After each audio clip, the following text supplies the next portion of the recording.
People go away feeling that actually from the moment they sort of set out from their house to the moment they get home, it's been the thing.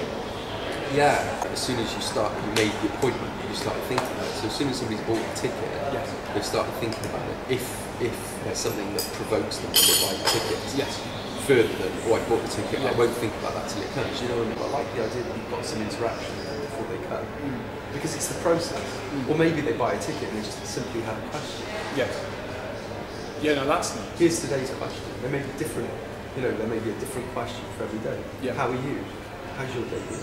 Yeah. What's really irritating you today? Maybe someone would say, well, that question. That's okay though, isn't it? Yeah, that's fine. That's still, participating. Stop looking for meanings, Phil. Tell us what it feels like, What's that then? Well, it's a tree.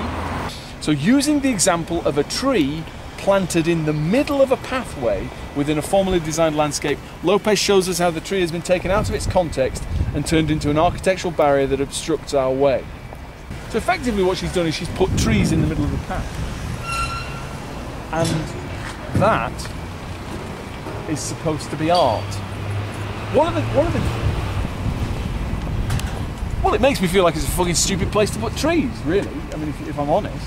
Oh, I have many friends who will go, well, how is that fucking art? And to be frank, I'm thinking very much the same thing. How is planting a tree in the middle of a path, as opposed to maybe not in the middle of the path, art? Because she says it is. Because she says it is. But what if I say it isn't? What if I say it's not art, it's just a tree in the middle of a path? I find it a bit irritating, to be frank. Well, a lot irritating that that's even beginning to call itself art. But then, I'm also aware that art is as art is, and if I took a shit by the base of one of these trees and put a little plaque there, saying reaction to, like the person who pissed into Marcel Duchamp's urinal, that somehow would also be art, or would it just be shit? And are these just shit? Well, they're trees. I kind of want them to come on the front foot, and that's an interesting ask of an audience. So I'm not saying come and just sit there passively. I'm saying come with something. Yeah. And actually, I'd like to be in a position where I go, well, I've kind of got this idea, but hey, you've brought that, brilliant. Everything else gets thrown out because you've brought that. Hadn't thought about it, but fuck yeah, let's talk about that. Let's pull that one to bits. Do you know what I mean? Because that's really stimulating. That would be really exciting. Experiment is about going, I think this will work. With this factor and this factor and this factor in this configuration, I think we'll get this result. And so I suppose the nature of this is going, every time we do it, well, we had it in that kind of way, and we kind of got this. Let's shift those parameters and run the experiment again, and see what we get there.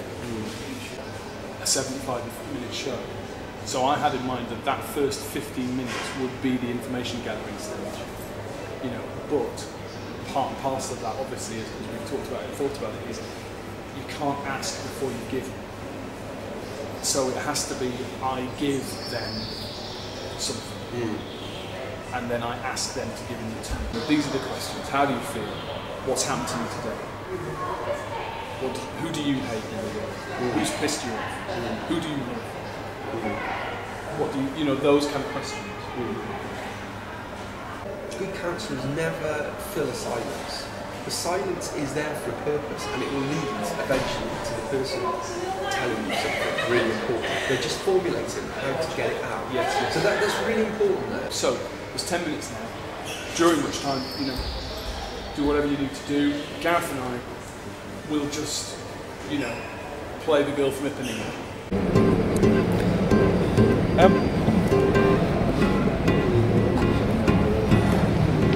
I think the first things that come to mind about this little bird are quite how pathetic it is. It's pathetic in all sorts of ways. But look at it, he's sort of pot-bellied. He's sort of, he's got a little pot belly going on. He's not got very good posture. He's sort of hip-sitting. What makes it good? I have that problem with dance a lot of the time, that I'll watch a piece of dance and I won't know, I get really annoyed when I don't know what to think about something, but also I don't want anybody to tell me what to think about something. I just want to think something about something, but then I kind of stand there going, well, I sort of quite liked it, but I'm not sure that I did. And in a way, I sort of quite like this little sort of dumpy little shitty, badly put together bird who's lost his feet, but his feet, might be a girl. But yeah, the whole thing just, and I'm also intrigued by this. I think he's been pissed on. I think at some stage on a sort of a Swansea night, you can see this sort of trail of liquid here coming from him, which I assume means that he's been pissed on by somebody on their way back to the train station after a night down Wine Street, which makes it even more sort of sad and pathetic. I feel quite heartbroken by this. There we are. He's already a little more jaunty, isn't he? A little more jaunty. He's got a little more swing about him already, which I like.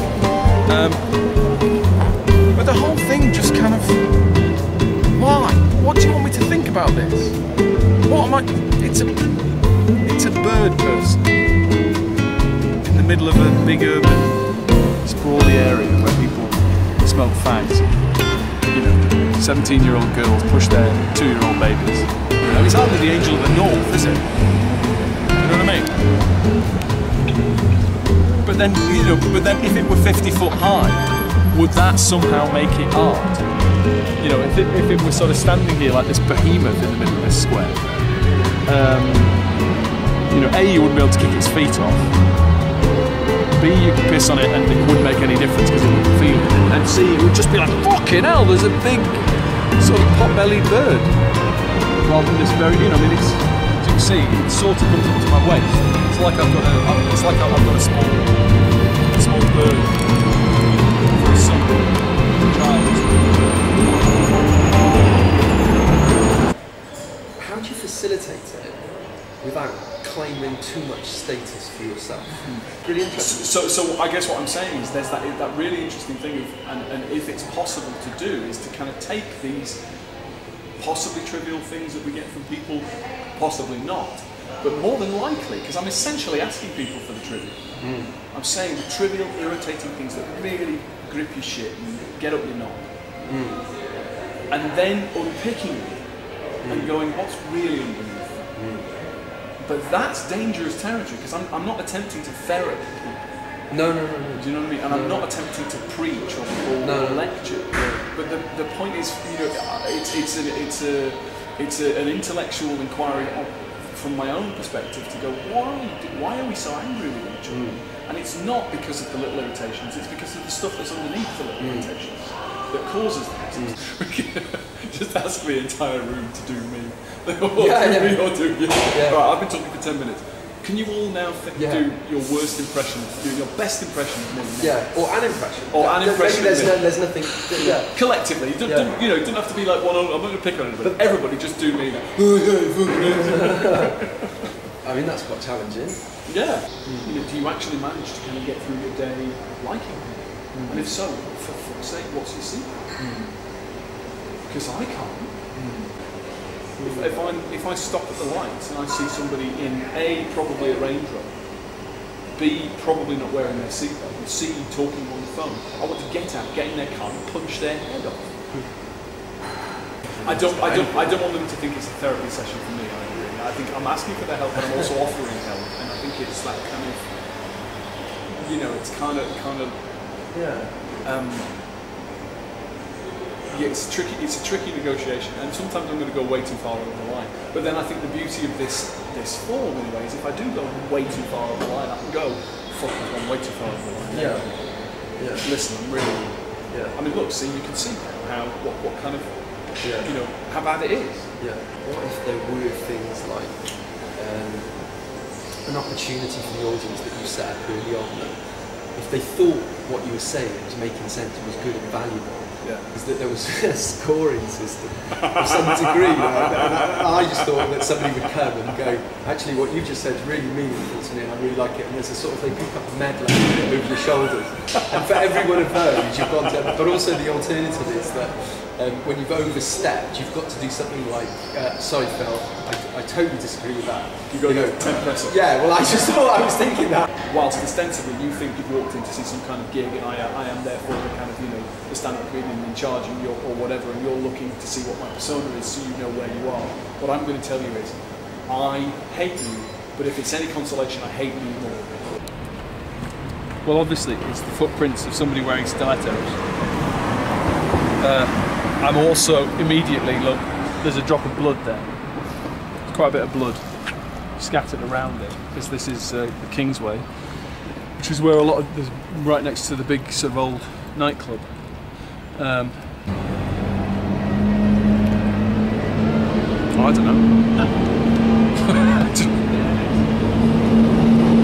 Why do I have to have an opinion about it? That's what annoys me about most art.